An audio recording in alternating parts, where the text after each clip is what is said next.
Good day everyone, my name is Agusan and today I will discuss about national regulation of international business. Chapter Objectives. International business is normally subject to various kinds of regulatory environment. The present chapter discusses the regulation of international business at the national level. In particular, the objective is to, first, examine the merits of free trade versus trade protection. Second, explain the forms of trade regulation, trade restriction, and trade liberalization. And third, examine the rationale behind regulation of FDI from the viewpoints of both the home country and the host country. And last, discuss the modalities of FDI regulation in both the home country and the host country. It has already been mentioned that international business is carried on in a multiplicity of environments, and so far as the environment differs from one country to the other. This part of the book therefore acquaints the readers with the various kinds of environments. A beginning is made with the regulatory environment at the national level. Regulation does not simply mean restriction on foreign trade and investment, but also encouragement to them. The two divergent processes, restrictions by encouragement, determine essentially the quantum and pattern of international trade and investment in two different directions. The present chapter presents the relative merits of these two divergent processes and then discusses the different forms of regulation. Free trade versus protection. Case for free trade. If regulation aims at liberalization of trade, it is definitely a move toward free trade. And on the contrary, it is meant for restriction of trade. It is nothing but protection. It is better to mention the arguments sometimes given in favor of free trades before any discussion of regulation of trade.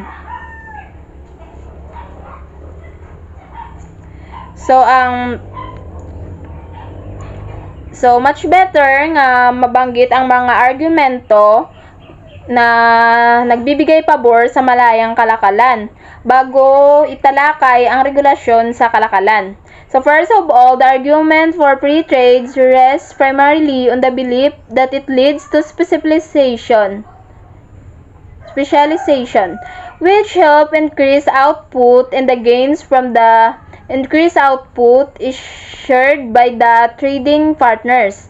It may be noted that output can also be increased through acquiring greater resources or through improving the quality of the factors of production. But international trade is the least painful of the three measures for increasing output. Moreover, trade facilitates the other two types of the measures.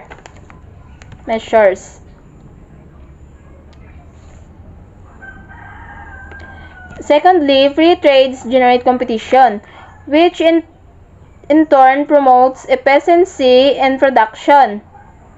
Increased productive efficiency leads to improvement in quality and in lowering of prices. All this benefits both the producers and the consumers. Sa ikadua, ang free trades nag-generate sang kompetisyon tungod sa pagtaas ang produktibong kasayan, nagahantong ini sa pagpabuti sa kalidad sang isa ka produkto kag sa pagnubo sang presyo. Kag ini nga nahampal diri sa ikaduha sa free trades, ang nakaka-benefits ang producers and the consumers, both naka-benefits. So thirdly, free trades leads to the generation of economies of scale. There are some industries that can achieve minimum average cost only through a bigger amount of sale, which is possible only when goods are exported to a global market. For example, the airplane manufacturing industry cannot achieve economies of scale when it has only domestic customers. So, ikatlo, ang free trade naghantong sa pagbuo sa economies of scales kung sa diin ang iban nga mga industry magakamit sa pinakamababang average ng gastos lamang sa pamamagitan sang malaking halaga ng pagbebenta na posible kung ang mga kalakal ay na-export sa isang pandaigdigang merkado. Fourthly, free trade helps check inflation through the application of the one price principle. It maximizes the welfare of trading countries and consequently global welfare. Arguments for protection. As a fact that free trade has a sound theoretical base, but it has only limited empirical support. Moreover, in real life, free trade is a utopian ideal. There are economic as well as non-economic arguments for regulating trade. So the economic arguments, are normally concerned with strengthening industrialization in the country or with protecting balance of payments from any deterioration. The non-economic arguments are mainly political in nature. Whenever any government regulates foreign trade, there is normally a combination of factors behind it. Here is it relevant to discuss some of the major arguments behind protection of international trade.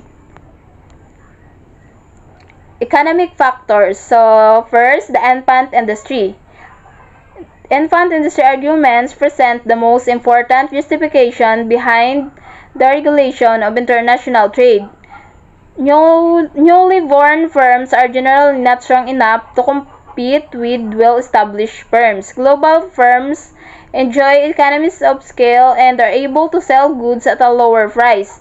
On the other hand, newly born domestic firms have high costs and cannot sell their products at a low prices, at least in the short run. If the import of such product is not restricted, consumers will demand the imported product and not the domestically produced high-cost goods. The result will be that in absence of demands, domestic firms producing such goods will have to close down their operation. Thus, if such firms have to be developed at home, import restrictions becomes a necessity. So, sa infant industry, it is lack of experience and size to compete effectively against established competitors. Kay tungod ang infant industry o ang newly born firms or ang beginner sa isa ka business is hindi sapat na makipagkompetensya sa mga nauna or sa mas matatag na mga kumpanya. Kay tungod mas ginatangkilik sa mga pandigdigang kumpanya ang makabaligya sang may mababang presyo. Kaysa newly born domestic firms, may dako sila nga gasto. So it means hindi nila mabaligya ilang nga produkto sa mababang presyo. Kay kung ibaligyan nila sa barato ang ilang mga produkto, hindi sila agad-agad makabawi sila nga expenses. Kapin pa dako-dako ilang nga expenses. So in this case, mas gusto na lang sang mga customers ang ma-imported nga products kaysa sa products nga mahal ang pagbaligya nga ginaobra diri sa sulod sang or sa loob sang bansa. So in the absence of demand, domestic firms producing such goods will have to close down their operation. So first, it is hard for them to decide if what industry has to be protected tungod sang trade or sa protection. Second, may posibilidad nga ang protection balibaran sang mga workers, producers, and also consumers. So third, may tendency nga ang infant industry is magasalig na lang. So hindi na sila makapanindugan sa sarili nila mismo. Second, the industrialization promotion arguments is also important in many countries. Import substituting industries are developed to achieve self-reliance and to give a boost to other industries. This means that import restrictions lie at the very root of industrialization. Sometimes it also said when the government restricts imports, foreign investors boost up their investment in that country. This is because they get a sheltered market where they can make huge profit.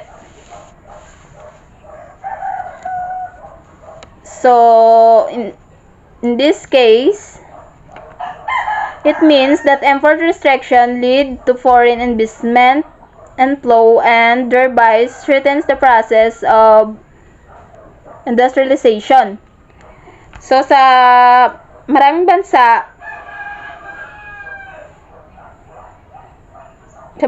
binubuo ang industriya nga nagpapalit ng import para makamit ang pag-asa sa sarili. So para magbigay ng tulong sa iba pang mga industriya. So it means ang paghigpit sa and pag-import ang pinakaugat sa industrialisasyon na kung sa diin ginahambal nga kung ginahigpitan sa gobyerno ang mga pag-import, ang mga dayuhang namumuhunan ay nagpapalakas ng kanilang pamumuhunan sa bansang iyon or kung sa diin man sila nagkadto or so ito ay dahil nakakuha sila ng mas silungang merkado na kung sa diin makakita sila ng malaking kita or halaga. So again, sometimes the government restrict imports in order to help revive an already existing industry that it's not in its infancy but is quite old. This is because such industries get a breathing space for revival in the absence of competition from imported products. So, sa third, or number 3, sometimes retaliatory actions need import restrictions. Such measures are taken when exporters adopt unfair trade practices. In order to capture the market, exporters sell goods in foreign countries even at a lower price than their cost structure justifies. Such practices disrupt the very industrial structure in the importing countries. In order to counteract this move of exporters, the government in the importing country imposes restrictions on imports. However, it is very difficult to prove unfair trade practices in some cases. So sa retaliatory actions, need gid man nga may paghigpit sa pag-import kay may mga hakbang kisa nga ginaobra nga ang mga exporter nga nagpatupad para sa hindi patas na gawi sa kalakalan. So, ang mga miningobrahon nakakagambala mismo sa estrukturang pang-industriya sa mga bansang nag-aangkat. So, nagapataw ang gobyerno sa bansang nag-aangkat sang paghigpit sa pag-import. So, mabudlay nga mapamatudan nga may hindi patas na gawi sa kalakalan sa ilang mga kaso.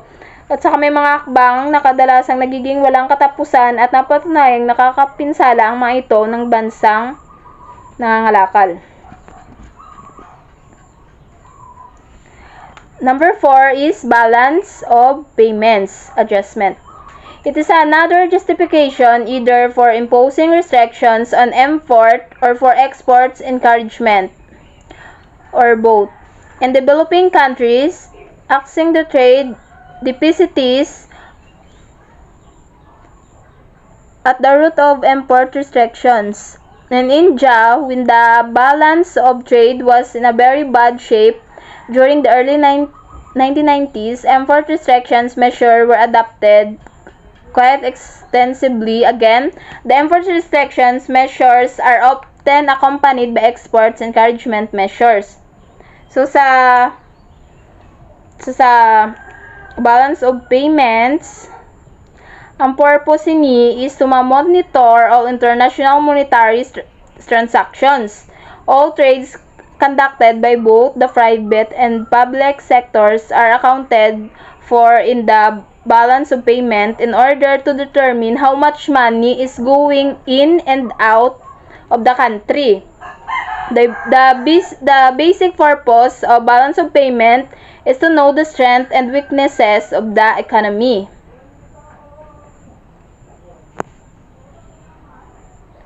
Number 5, price control. Price control is another objective behind the regulation of international trade.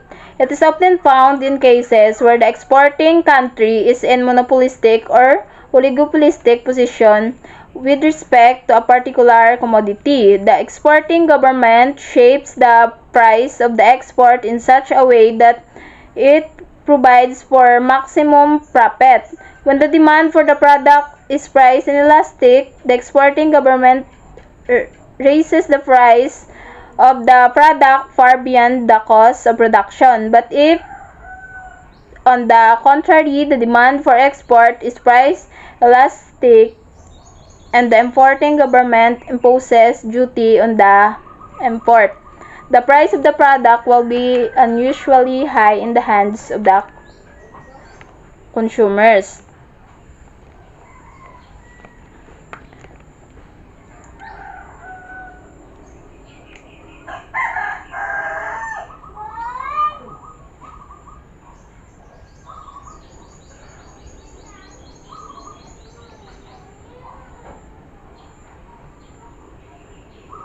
So, number 5, as a result, the supplier will be forced to cut the price in order to maintain demand for the product. With a cut in the price, the ratio between the import price and the export price will be lower for the importing countries, improving in turn the terms of trade.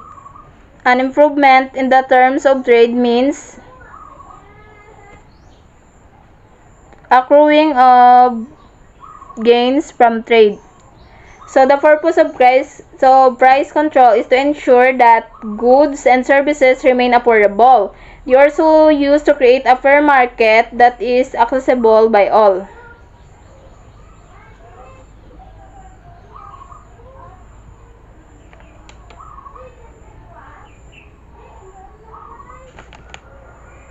Protection of trade. It helps generate employment in the importing country. In macroeconomic terms, protection helps generate balance of payment surplus, which in turn increases income and employment. But if the additional income is used for import, surplus in the balance of payments is crowded.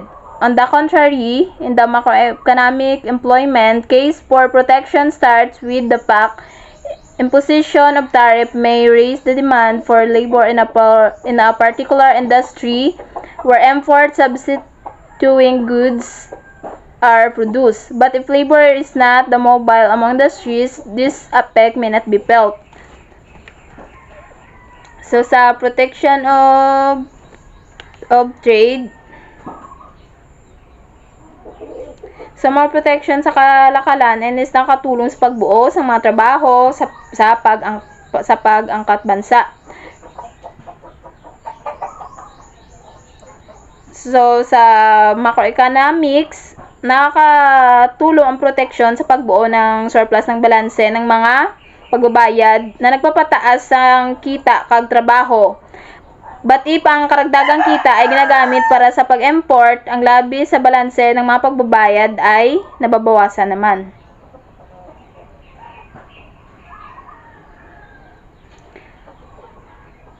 So, ang protection of trades also refers to government policies that restrict international trade to help domestic industries.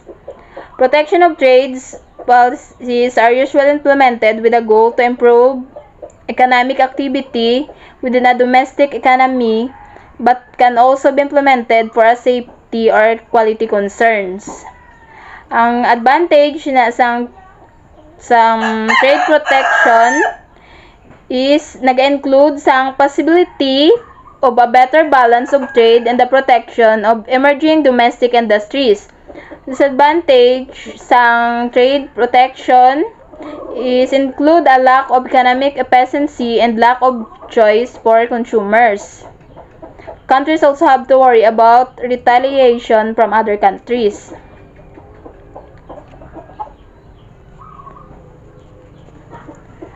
Non-economic factors. Among the non-economic factors, maintenance of essential industries is a guiding factor behind the regulation of trade. Each and every country tries to develop some essential industry so that in case of an extraordinary situation, the supply of essential product is not completely hampered. In order to protect these industries, the government regulates the export and imports of this product. So again, some other cases where the producers need the assurance of an uninterrupted supply of raw material. The government regulates the export and import of raw material. So, sa maintenance of essential industries is a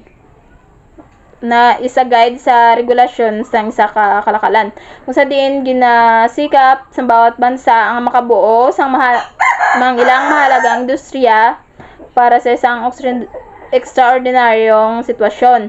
Kung sa diin ang supply ng mahalagang produkto ay hindi ganap na nahadlangan.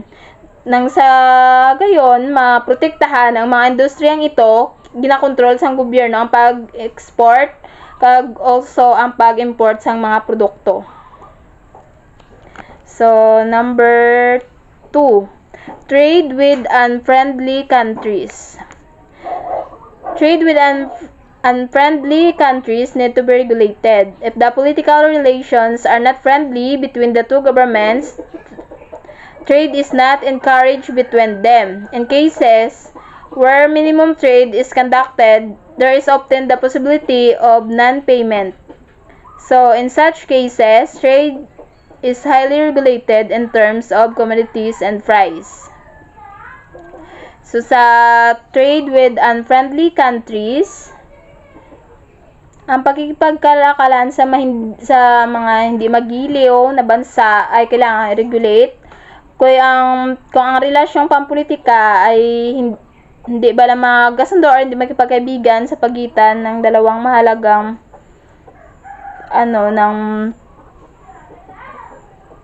hindi hinikayat ang kalakalan sa pagitan nila if wala ba naman pagkaintindihan or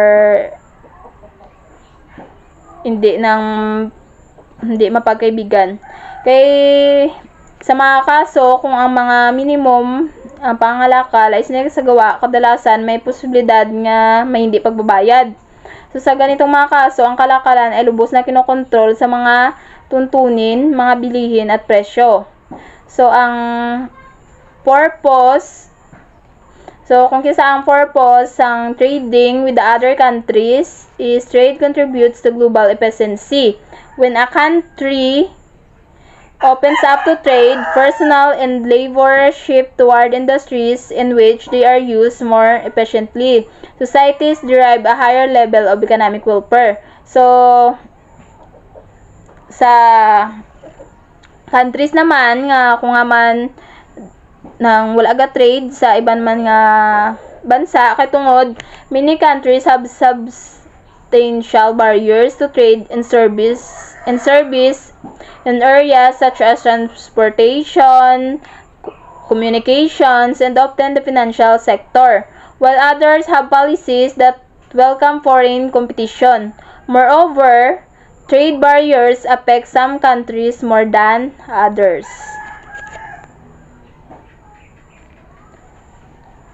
Preservation of national culture and identity is one of the factors behind regulating trade. For example, France imposes partial curb on the import of foreign films. This is out of fear that those films may affect badly in the French culture and identity. In Canada too, there are restrictions on the import of entertainment products from the United States.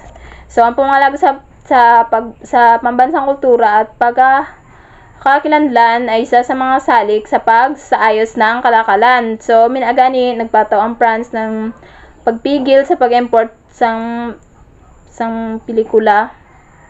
Sang pelikula kay dahil sa takot na ang pelikulang iyon makaapekto sa ilang mismo nga pagkakilanlan or kultura.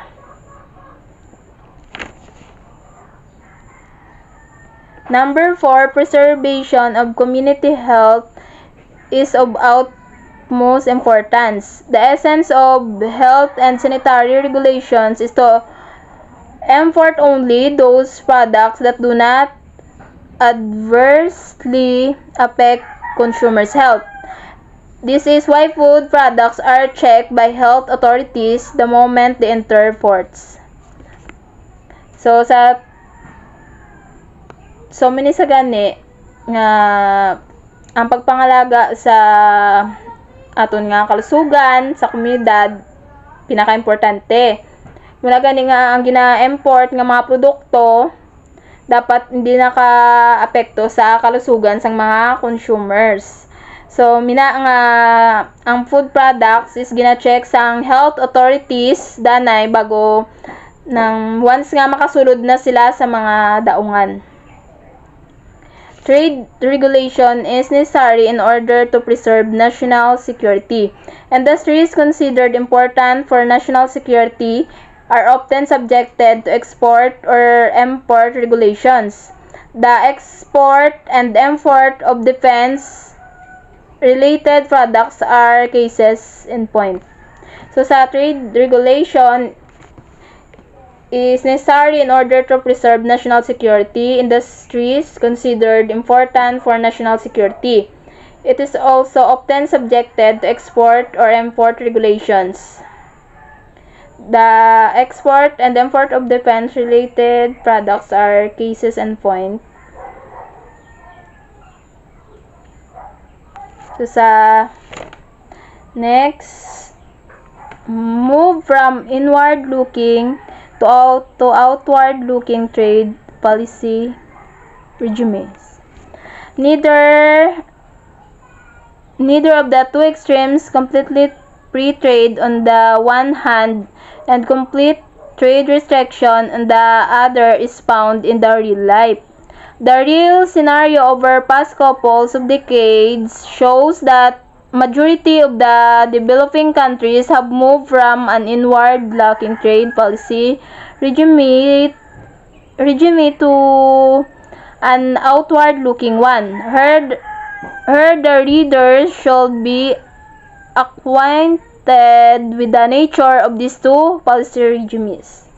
So sa inward-looking policy, the inward-looking policy represent a situation when a country tries to establish its domestic market for its own products through discriminating against the imported products by way of imposing trade barriers. Normally, this policy is known as import substitution policy.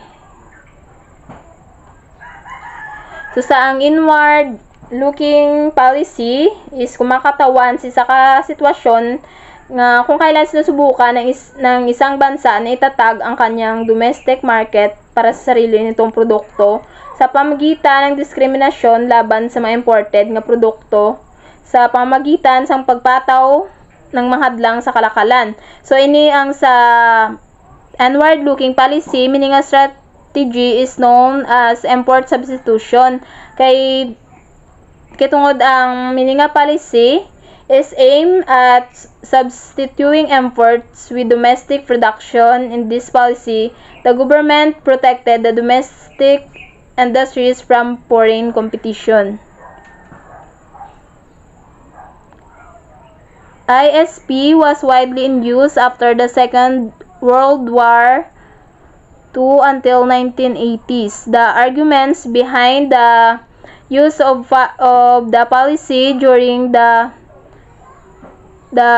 initial years was that the industrialization in the developing world could not be financed through the export of primary commodities because the prices of these commodities tended to to languish over the period that led to shrinkage and foreign exchange earnings. United Nations, 1949.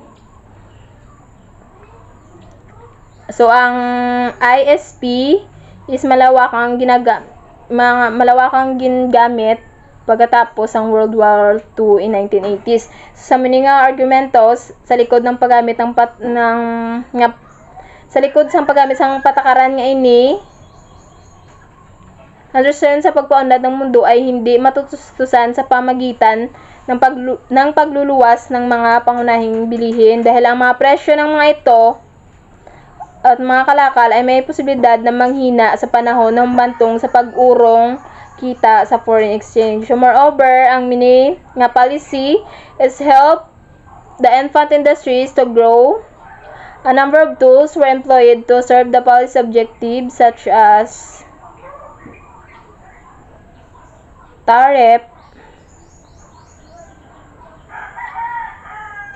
and quantitative restrictions, multiple exchange rates, and different kinds of subsidies. However, it was never an easy sale. High tariff or intermediate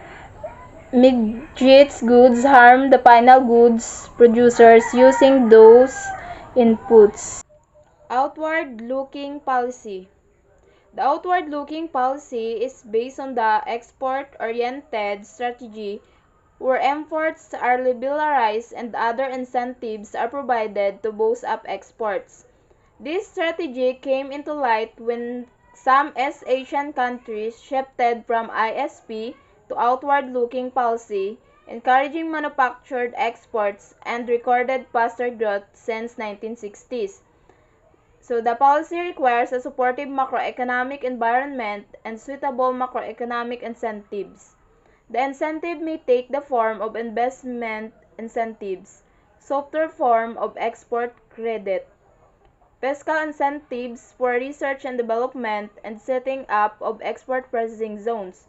So the outward-looking policy is found successful insofar as foreign demand and often larger in size and especially more stable than the domestic demand.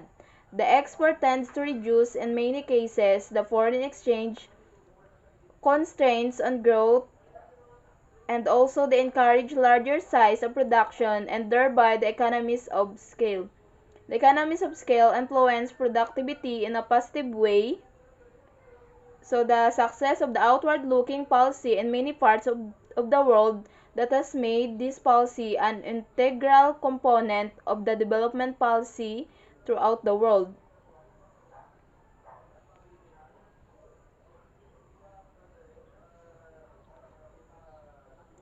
Outward-looking policy is a strategy is one which trade and industrial policies do not discriminate between production for the domestic market and exports, nor between purchases of domestic goods and foreign goods.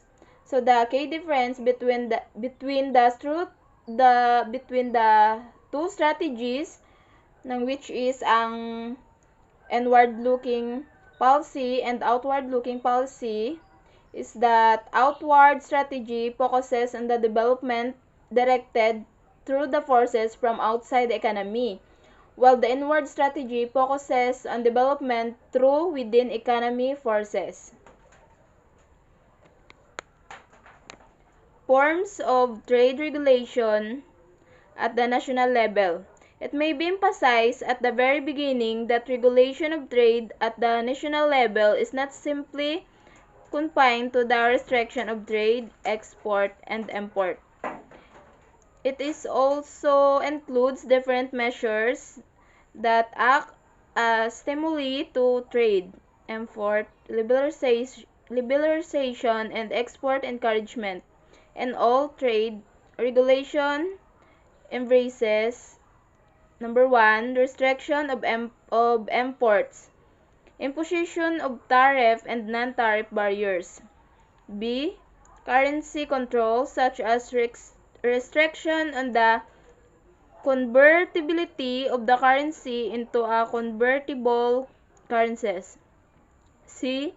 Administrative delays and respect of licenses and customs valuation. And number 2, restriction of exports. A. Putting exports product on negative restricted list. B. Imposing tariff on export. C. Imposing quota on export. Number 3, import liberalization. A. Tariff cut. B. Reduction, abolition of quota and other non-tariff barriers. C. Shifting of import items from prohibited restricted list to open list. 4. Export augmentation. A. Passing on information or advertising the exporters. B. Financial support such as production, subsidy, and guarantees. C. Marketing support, especially provision of export subsidy. D. Establishment of export processing zones, special economic zones. Since the EPZ units imports inputs duty-free, they are able to sell the products in international market at competing prices. So next, tariff means duty levied by the government on imports. When axis on a per unit basis, tariff is known as specific duty. But when assessed as a percentage of the value of the imported commodity, tariff is called volume duty. When both types of tariff are charged on the same product, it is known as compound duty. Sometimes tariff is imposed to counter unfair trade practices, such as subsidy of the trading partner. In such cases, tariff is known as countervailing duty. Whatever may be the form of tariff, it reduces the quantum of import as the imported products turns costlier after the imposition of tariff. How much differ the effect of tariff will be on the import restriction depends not only on the nominal rate of tariff but more importantly on the effective rate of protection. So, in short, ang tariff is a tax imposed by a government on goods and services imported from other countries that serve to increase the price and make imports less desirable or at least competitive versus domestic goods and services. Also, the tariffs are used to restrict imports. Simply put, they increase the price of goods and services purchased from another country, making them less attractive to domestic consumers. And also, tariff affects the exporting country because consumers in the country that impose the tariff might shy away from imports due to the price increase. However, if the consumer still chooses the imported product, then the tariff has essentially raised the cost to the consumer in another country.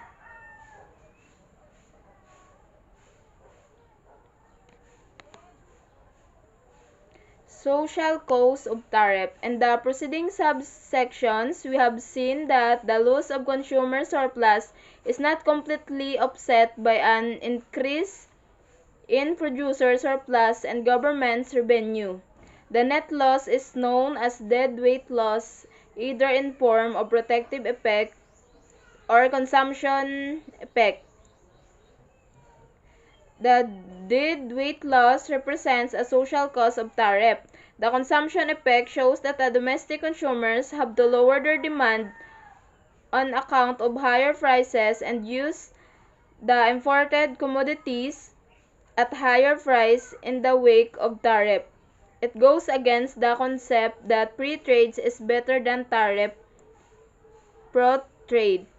So the social tariff, in short, it is a system of reduced prices or subsidies for certain goods or services that are designed to make them more affordable for low-income or disadvantaged groups. Concept of optimal import tariff. The imposition of tariff by a large country has two effects. The first one is a deadweight loss manifesting in the decline in the volume of trade, which reduces and turns the nation's welfare. The second one is apparent in improving terms of trade that in turn improves the nation's welfare. If the country imposes small tariff, it helps to increase nation welfare because the terms of trade gain exceed the deadweight loss. With the rising of tariff, the excess of terms of trade gains over the deadweight loss goes on increasing, enhancing the nation's welfare. But this upward move is only to a certain point. So, the optimal tariff theory argues that a country that is a large importer of a particular commodity can shift the economic burden of an import tariff from domestic consumers to foreign suppliers if the country has monopoly power in the market. The country is a primary buyer from many competing suppliers.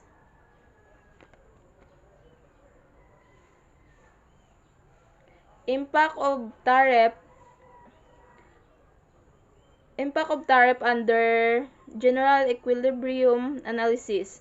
Since the peak of tariffs spills over to other sectors of the economy, a general equilibrium analysis is required to assess the impact of tariff. The impact falls in a variety of ways. They're as follows.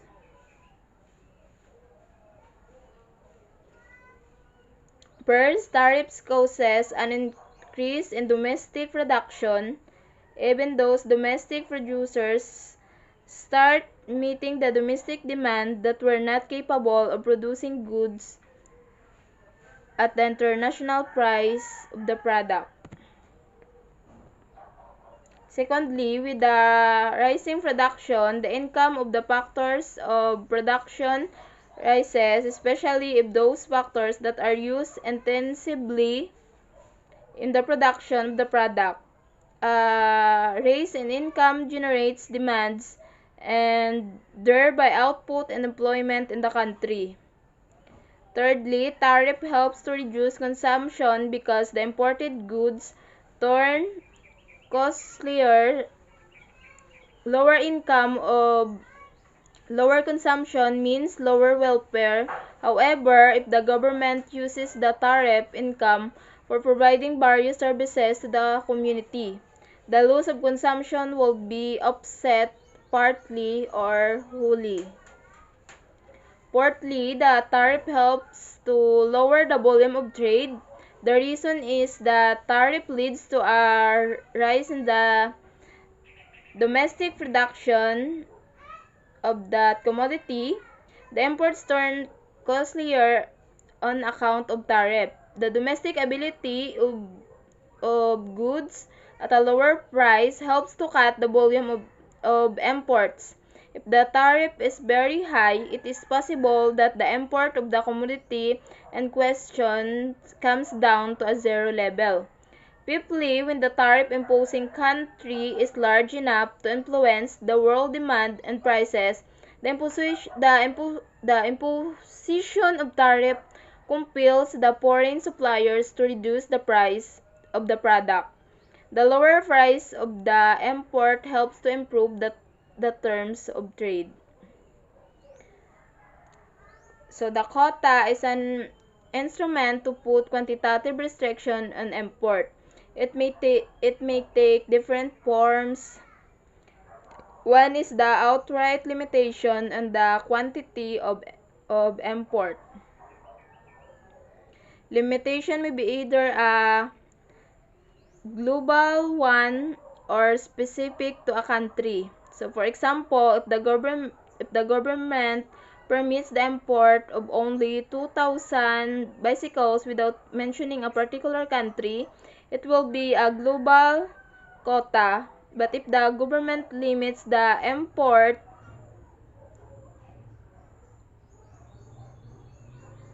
of 500 vesicles from the USA, it will be country-specific quota or selective quota.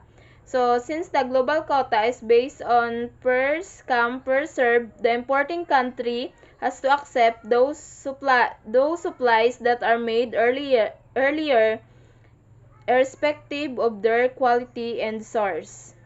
Difference between quota and tariff. Quota and tariff both restrict imports, but the impact of the two is different. In short, the acts of quota on the volume of import is harsher than in case of tariff. In case of the former, the government limits the volume of imports arbitrarily. On the contrary, in case of tariff, the price of the product risen by the amount of tariff. The consumers can buy any quantity of the product at recent price. For example, if the government permits the import of only 2,000 bicycle without mentioning a particular country, it will be global quota. But if the government limits the import of 500 bicycles from the USA, it will be country-specific quota or selective quota, since the global quota is based on the first come, first serve. The importing country has to accept those supplies that are made earlier, respective of their quantity and source. Modalities of regulation and host country. There are different tools of regulating FDI. The first is consigning ownership. And India, when the government proposed the restrict FDI in 1973, the Foreign Exchange Regulation Act was amended to limit the equity owned by the foreign investors to 40%. But when it tried to encourage FDI in 1991, this selling was abolished. Secondly, the government opens different sectors of the domestic economy of FDI. This happened in India in 1991. But when the purpose is to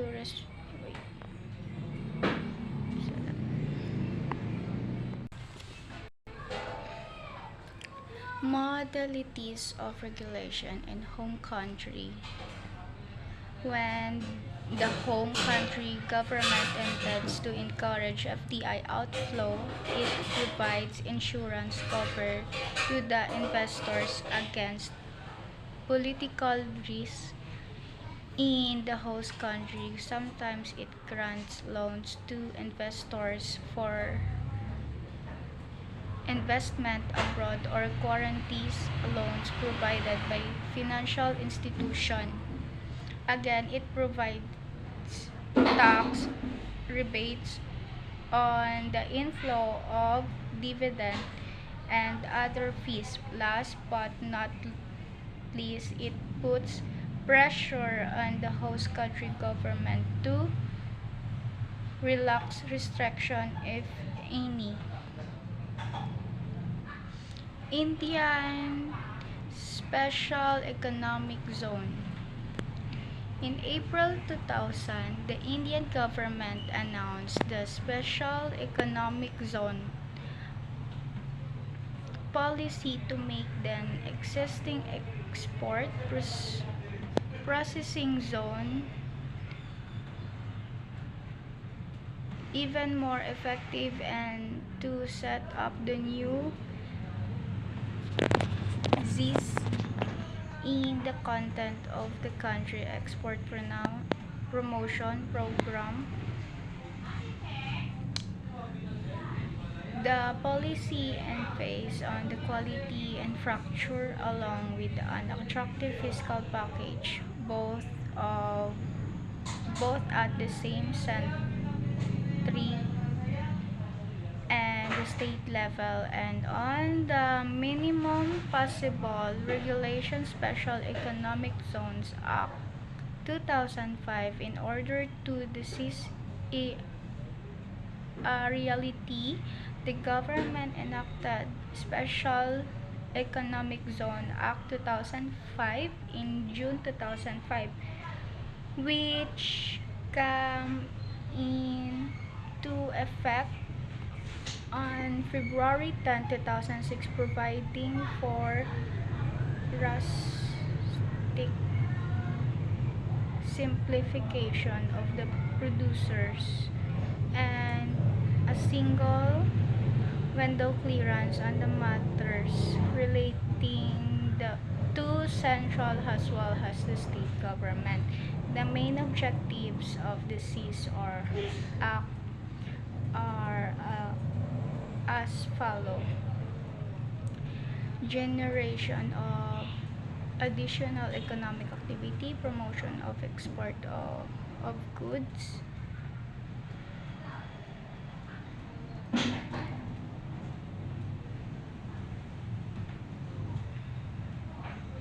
and services, promotion of export of goods and services, promotion of environment from domestic and foreign sources, creation of employment opportunities, development in infrastructure facilities.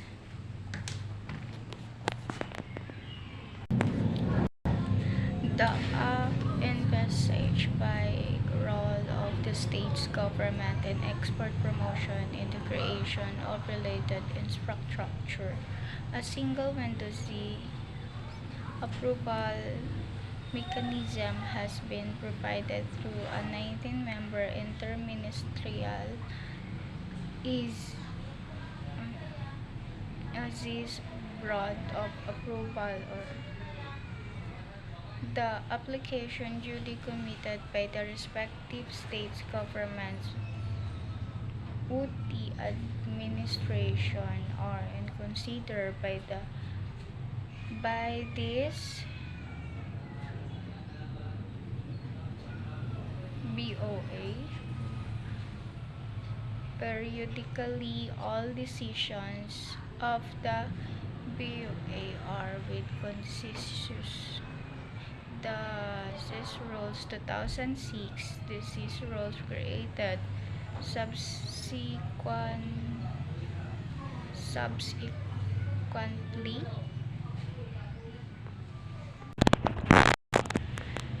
The CIS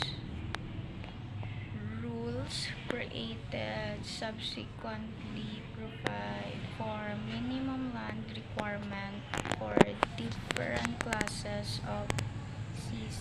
Every CIS is divided into a processing area where alone the CIS units would come up and the non-processing area where the supporting infrastructure is to be created to be processed. The CIS rule provide for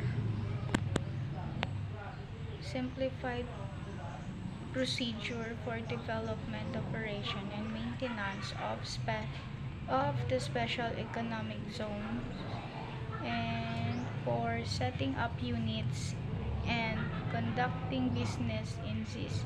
Second, single window clearance for setting up of a CIS. 3. Single window clearance for setting up the units in a CIS. A single window clearance on matter relating to central as well as state government, and simplify last number 5, simplify compliance procedures and documentation with an emphasis on self-certification.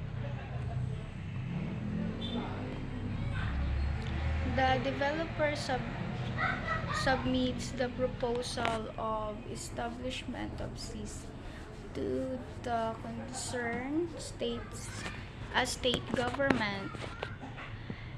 The government has to forward the proposal with its recommendation within 45 days from the date of receipt of such proposal to the Board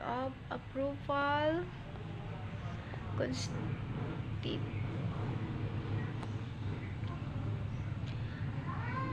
of Approval constituted by the central government. The applicant has the option to submit the proposal directly to the Board of Approval. The functioning of the CZ is governed by a three-tier administrative setup. The Board of Approval is the apex body and headed by the Secretary Department of Commerce. The Approval Committee at this zone level deals with approval of units and disease and other related issues. Each zone is headed by the Development Commissioner, who is the ex officio chairperson of the Approval Committee. Incentives offered to these units: duty fee, import, domestic procurement of goods for development operation and maintain purpose. 10. 100% income tax exemption on export income for first 5 years, 50% for next 5 years there thereafter, and 50% of the back export profit for the next 5 years. Exemption from minimum alternate tax, external commercial borrowing up to US 500 million in a year without any maturity restriction through recognized banking channels, exemption from central sales tax, exemption from service tax, single window clearance for central and state level approval, and exemption from the sales tax and other levels levies has extended by the respective state government.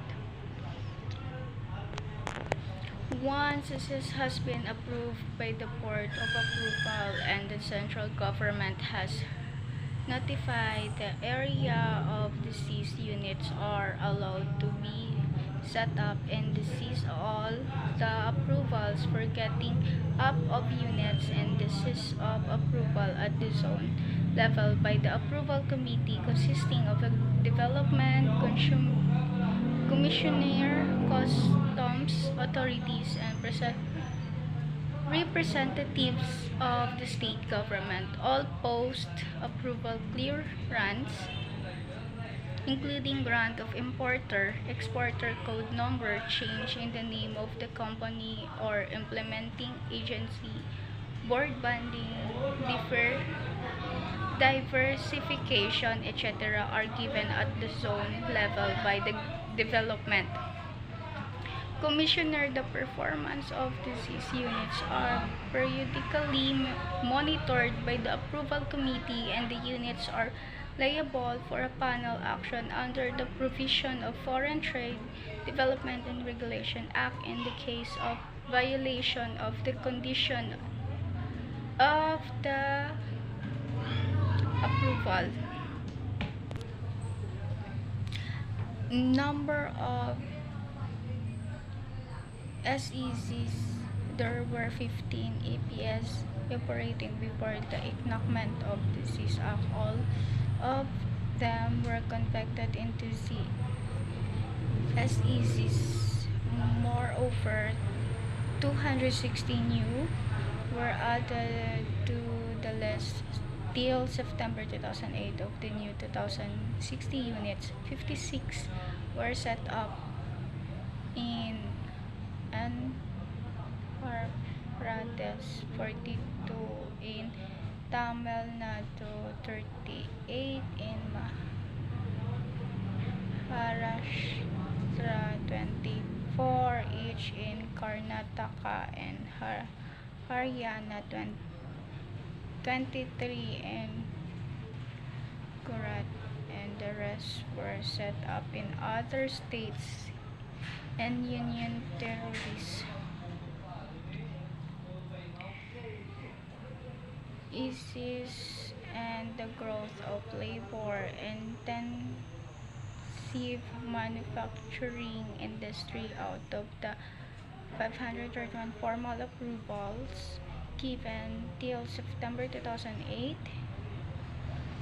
174 approvals were for sector-specific and multi-product ECS for manufacture of textiles and apparels, leather for wear, automobile components, engineering, etc., which would involve labor-intensive manufacture.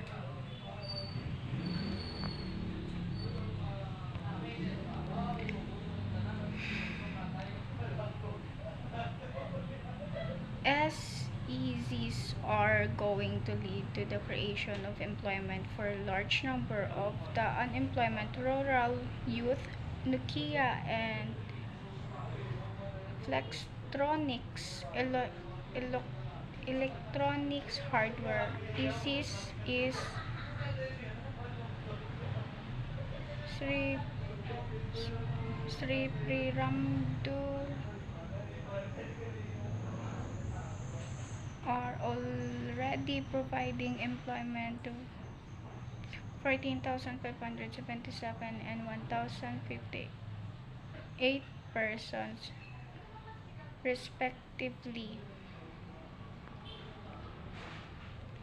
ISIS and export benefits derived from the ESZs is evident also from the export generated during the past 5 financial years. The export rose almost fivefold from Rs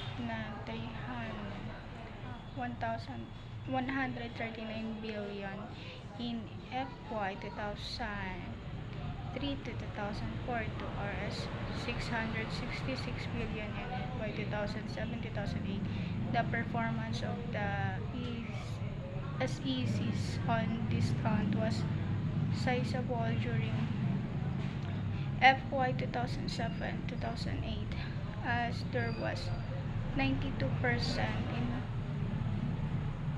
increase in the quantum of the export earnings.